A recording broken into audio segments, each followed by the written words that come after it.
Hey guys, so it's like 1:44 a.m. in the morning after my birthday, but I just wanted to say thank you for all of you guys' birthday wishes. It really means a lot. Um, so today was a great day. I ate cake with my family, um, and yeah, I'm happy somewhat, and to know that so many people support me, it really means a lot. Thank you guys for everything. I love you guys all. Um, Tomorrow I should be going to hang out with my friend Ashley and hopefully a couple of other friends too. And yeah, it's all good. But I'm 18 now. I'm an adult. That that's something else. And unfortunately, I don't have a permit. I don't know how to drive. I don't know anything, you know. But I'll get there. So I just wanted to spend a few minutes talking about my goals throughout the next few years. So, for those of you who don't know, I applied to like 40 something universities and I'm still waiting to hear back from several of them. Uh, but so far, I've been admitted to UT Dallas, UTSA, UT Tyler via the CAP agreement that I signed with UT Austin. So what that is essentially go to UT Tyler for 1 year and then transfer over to UT Austin. It's a guaranteed transfer as long as you maintain like a 3.0 GPA. UC Riverside, UC Santa Cruz, UC Merced, UC Santa Barbara, UC Irvine, uh, wasn't there something else? Hofstra University, State University of New York, Oswego, State University of New York, Cortland, State University of New York Polytechnic Institute. Um, yeah, so I got accepted into a lot of universities, but at the same time, I didn't like. I got rejected from a lot of my goal universities. My dream schools. In fact, I didn't get any of my dream schools. Berkeley rejected me. Um, uh, all of the Ivies rejected me. Stanford, of course, rejected me. Um, and U Chicago and NYU waitlisted me. UC San Diego also waitlisted me. But yeah, so a lot of this is actually because I didn't have a lot of the academic background essentially required for the competition in these schools. Um, and that's not all on me. I think freshman year was my part. I think that I struggled a lot, and I think I slacked off too at times, and that part's on me. I humbly accept that. But then there was also the fact that my ARD committee for 2 years didn't allow me to take AP courses, kept me at a treatment center with lack of a good education, and or well, a rigorous education, I should say. And I think that put a significant strain on my applications. But no bother. I have set one of my goals. Um, to go somewhere uh relatively small for this first year, and then transfer out to Cornell, Columbia, or UC Berkeley or something. Just because I had a trashy high school career doesn't mean I have to have a trashy college career, you know? And I really hope to do big things. When I was younger, I had a dream that I would create my own operating system. Um, and I named this operating system Gene OS after this friend of mine named Gene. But I never actually got to creating it, of course, because I don't really have that training or that level of education. But I really do hope to get that level of education, and eventually I want to create GeneOS. I want to create an operating system. I really my idea with GeneOS was that we need um, we have different platforms. We have Windows, OS 10, and Linux. Um, and then we also have different chipset platforms like Spark. We have um, x86-84, x86-32, x86 in general, and we also have ARM, the ARM chipset, and there's also ARM64, or also known as ARM version 8. But the thing is, nothing is compatible with one platform is not compatible with another platform. I want an operating system that can actually run Windows, Mac, and Linux software. At the same time, I want this operating system to be able to be ported on multiple platforms. Um, I want uh, I want I want it to be ported on the x86-64 chipset. I want it to be ported to x86-32. I want it to be ported to Spark. I want it to be ported to ARM and ARM version 60, ARM version 8 or ARM 64. Um, I really want that versatility. Uh, it's something that's been an idea, probably not just to me, but to several other scientists too. But it's a really hard thing to achieve. I really want to do it, you know. I really want to. My interest in computer science is really high.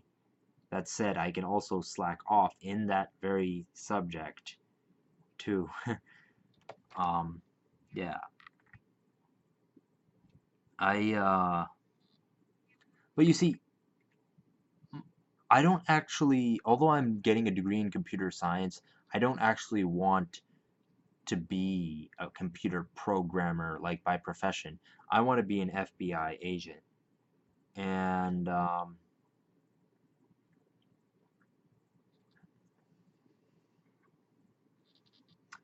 yeah, so that requires getting a bachelor's degree at least, and masters can help, PhD. I'd love to do a PhD in computer science and hopefully psychology or criminology or something related. But yeah, so those are my goals.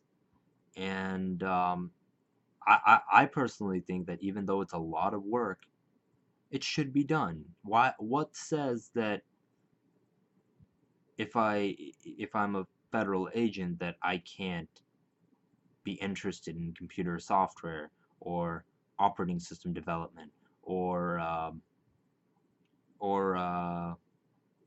anything related with computers? I mean, we live in a world filled with cybercrime, so that's one thing. And then another thing is, if I was just, you know, if I wanted to change the world in multiple ways, what's wrong with that? So that's the way I think, and I really hope to achieve these dreams within the next few years. I should mention that my financial aid, gosh, it's not going that well. But I have never let financial aid be a barrier to me. I've never let money be a barrier to a high quality education. So I'm not gonna let it strike me down this time. In fact, I'm trying, just begging to be in the Air Force Reserves, hopefully. Um, I signed up for information on that. But yeah, I'd mentioned earlier that I have Asperger's and ADHD, and that apparently those are automatic turnoffs, which is really weird. I personally don't believe it. I think that I just shouldn't mention that or something. I find it ridiculous. In fact, I kind of think that autistic students need that structured environment. Um, it can be really beneficial for them, a military experience. So I'm just shocked that recruiters could say something like that. And I've heard of a few Aspies working as officers anyways, so that makes no sense to me. Um, I'm definitely going to try to do my best to overcome that barrier. I hope to eventually get an ROTC scholarship during my sophomore year. That's the goal, and I really hope to serve in the military for 4 years at least, and maybe reserve myself even longer. Um, yeah, I I have never let my circumstance dictate the opportunities available to me, and this isn't. I'm not gonna let my circumstances dictate the opportunities that are available to me in this case either. My last goal and my most important goal is changing this messed up school system. I think that in previous videos I've stated some of the issues that I've gone through, um, such as um, people treating me like crap, yet the counselors don't really do much about it. And I should say though, recently we did have this meeting, and they called it a restorative session meeting, but it didn't go as planned. And we had to really push for that, and it just didn't go as planned anyways. When I say we, I mean me and Mr. Laporte. He's the one guy who actually stands by my side in majority of these things. But yeah, that's my friend Amisha. Sorry. um, I just I just think that it's ridiculous that kids can can have uh, well, I think it's ridiculous that kids with autism or kids with ADHD, um, a lot of them get excluded, and when they appeal to the higher authority for help, they don't really get they don't really get that help. I mean, I don't feel helped, especially even after that meeting. I kind of felt like that was more of a bash on me than it was uh, a meeting in order to reach a consensus. So it really bugs me that autistic students kind of get treated and kind of get the feeling like it's all on them. It's all their fault. It's they're the criminal. They're the bad guy. That's the you see, you're gonna say, oh, Debarshi, don't think like that, and try to see things from others' perspective. But that's just total sugarcoating, you know, and and it's sugarcoating and excuses for negative actions. I mean, it's interesting because whenever I asked for help, when a lot of my friends just treated me like I didn't exist, majority of the counselors just said, "Why don't you just forget about them?" But you see, when if it's one person, that's understandable. But when it's 90% of your of the people you know, or well, the people you are close to, that's saying something. And I'll admit, I focus a lot more um, on the negative than the positive. And I guess my birthday was about focusing more on the positive than the negative. So that's another goal that we can add to our array of goals. So, yeah, but definitely, my goal is to revamp this entire education system. I think autistic, Asperger's, and ADHD students, or well, any special needs students, they need um, they need to be understood better. I think that we need to stop using the word disability because it conveys a negative vibe towards them, and we need to start understanding, yeah, they have ADHD or Asperger's, but they're not disabled. They are just as capable as anyone else within their grade, if not more. Yes, some of them are actually more capable.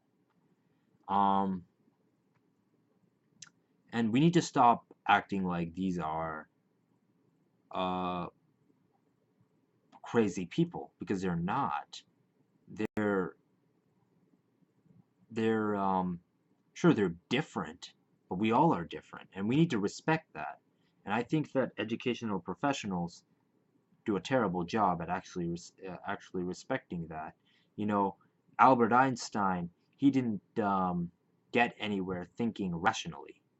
Everything that he did, it was because he was brilliant. He thought outside the box. He thought in a way nobody else could think. You know, it's it's absurd.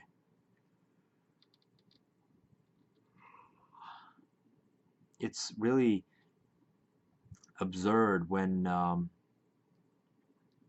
I hear people use the word disability or disorder like this, like someone with Asperger's or someone with ADHD. Um,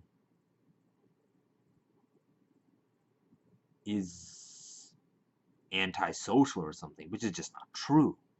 You know, I mean, sure, with Asperger's, I with Asperger's, I definitely I definitely struggle with social cues, but that doesn't mean I'm antisocial. And you know, I think a misconception is that uh, that i- that I lack empathy. A lot of one of the symptoms of Asperger's is a lot of people say that, or a lot of people say it is that autistic students lack empathy for other people. That is so misconstrued because empathy is a broad term, and sure, they don't recognize social cues. They don't necessarily um, see things from other people's perspectives, but I have Asperger's, and if my family got shot, or if my friends got shot, of course I'd have empathy. I That's total BS, you know, and you know we need to get these people to understand they're caring individuals. These autistic students, these ADHD students have feelings, and we gotta stop treating them like they're the culprits, like they're uh, like they're the criminals or something.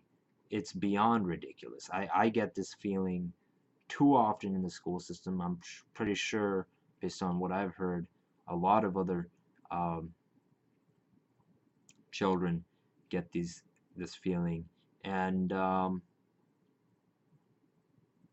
it's ridiculous. I'm I'm shocked by how ugly this school system is. And just to let you know, even on the non-special ed section, academics in general is ridiculous. We test kids over the most nonsense things. I think that half of the stuff at least half of the stuff we learn in high school we're never going to use again. And you see, that's okay. It's okay to learn things for the heck of it, but we're not really learning them. That's the most interesting part of our education system. We're not really learning anything. We're learning shit. I'm sorry, but that's just exactly what it is.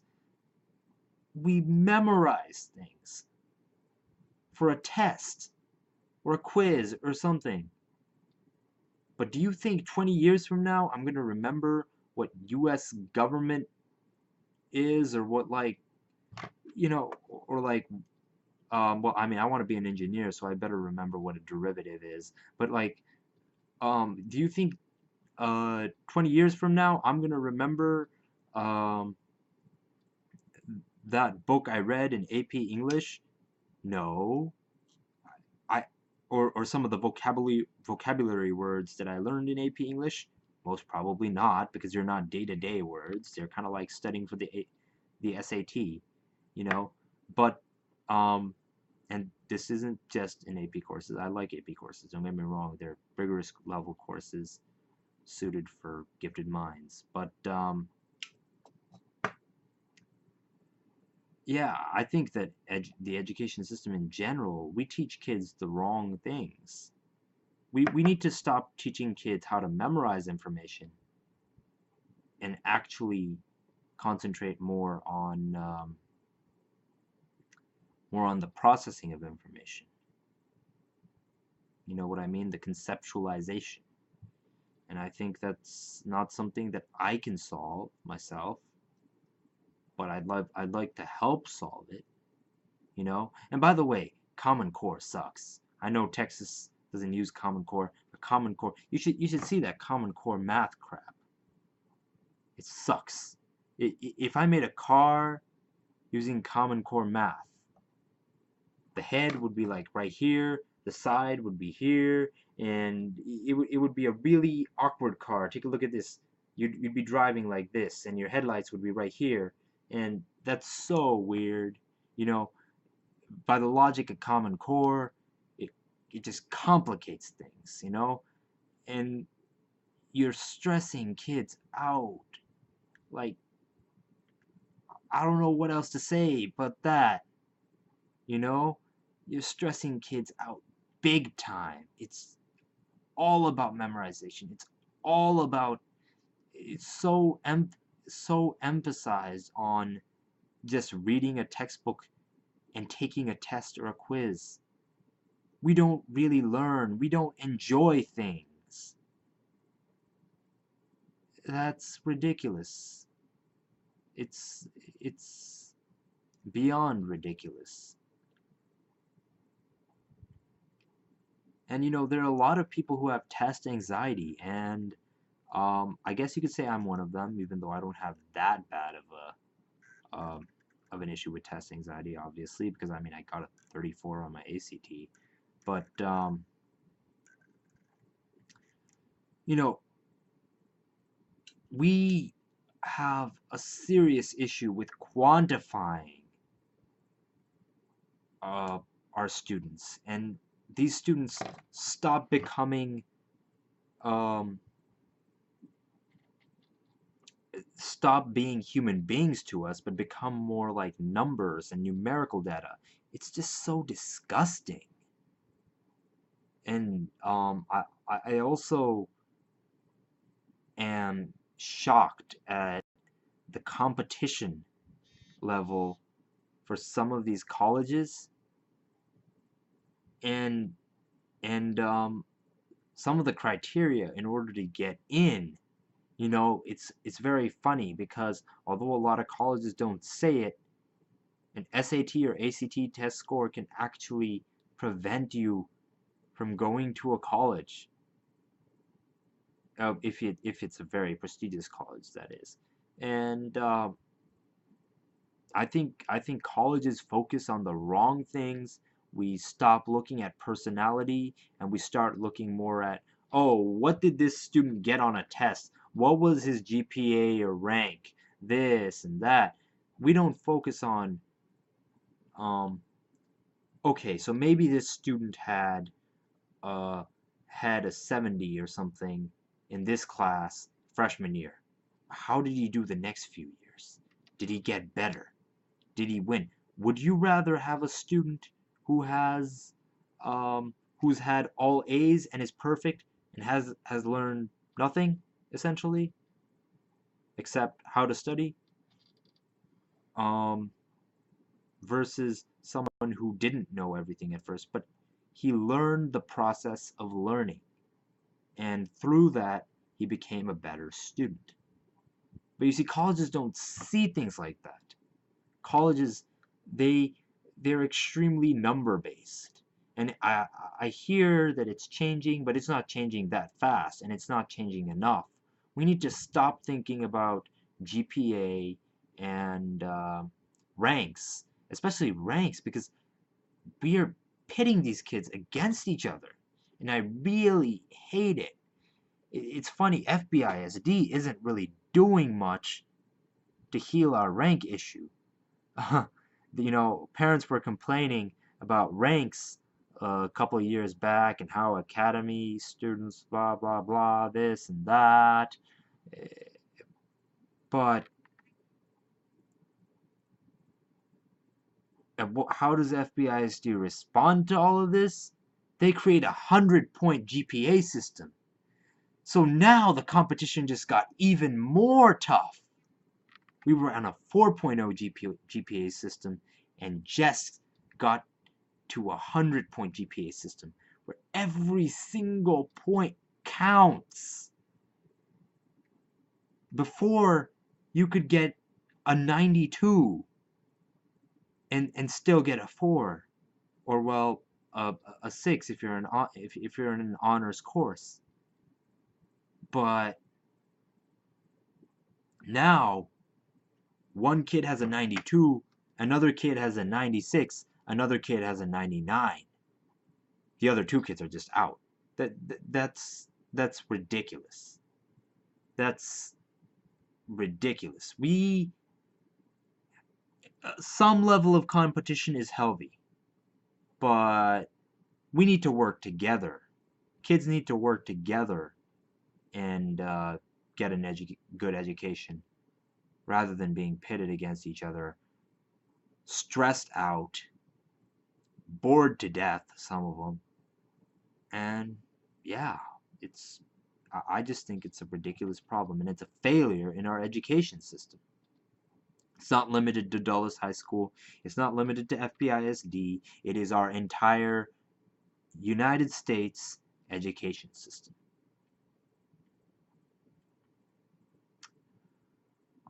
Yeah, I hope to revamp our entire education system. I hope that eventually that other students like me will get noticed, and they'll be better understood. I'm really disgusted by the fact that a lot of counselors, they don't really do that good of a job dealing with autistic students.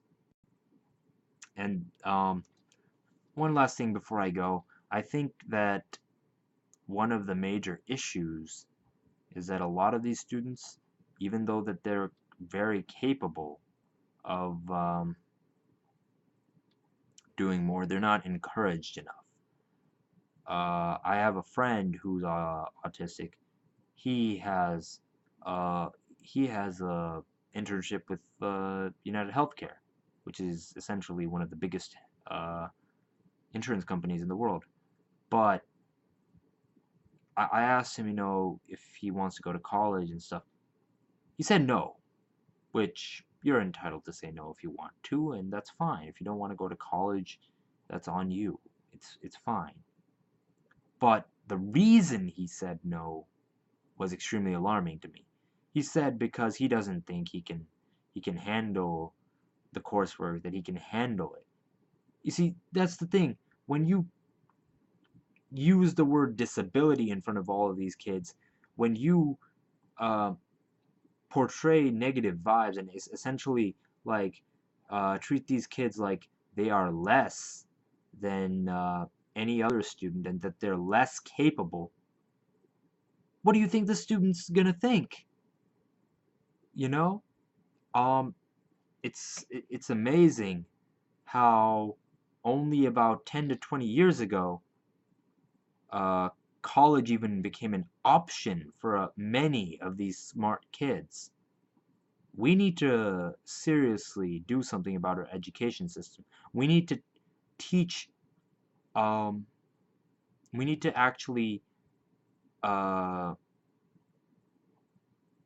teach these teachers and counselors and principals and whatnot about what autism really is.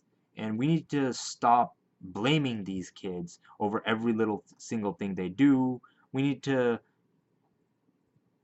I think that we need to be more open to realizing that these kids are brilliant, these kids are smart, they need encouragement. And we also need to understand that we don't teach social skills by sending someone to a treatment center for 2 years. We don't teach social skills by not allowing contact with our other friends, with certain friends we're having conflict with. That's total, utter bullcrap. It's it's just ridiculous how you can expect, and this again happened with me. You can't expect someone to be secluded from society and then just get back and get back into society and pretend like nothing happened. It's ridiculous. Um, I'm shocked that educational professionals don't have any idea what they're doing and how what they do affect the lives of these students who have a lot of potential, you know. Anyways, um, sorry for the long video, but thank you guys all for the wishes. It really means a lot, and I hope to achieve these goals with you guys. And please just stand by my side. Thank you. Love you guys.